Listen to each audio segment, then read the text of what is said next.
তো আগের মিনি ব্লগে দেখতে পেয়েছিলে আমি আর রিমি রেডি হচ্ছিলাম। এখানে আমরা রেডি হয়ে গেছি, তারপর বেরিয়ে যাই ঠাকুর দেখতে। আজ আমাদের কৃষ্ণনগরের সমস্ত ঠাকুর দেখাবে আমাদের পিসিমশাই। আমরা বেরিয়েছিলাম রাত 8টার দিকে।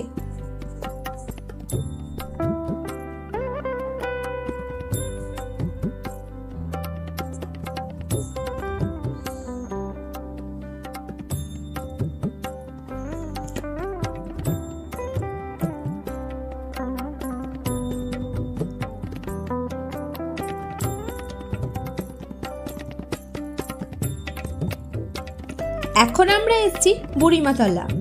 জানো তো, কৃষ্ণনগরের এই বুড়িমা খুবই জাগ্রত। তোমরা যদি কখনো কৃষ্ণনগর গিয়ে থাকো তাহলে অবশ্যই একবার বুড়িমার দর্শন করে এসো। প্রচুর মানুষের মনস্কামনা এই বুড়িমা পূরণ করেছেন। আশা করি তোমাদের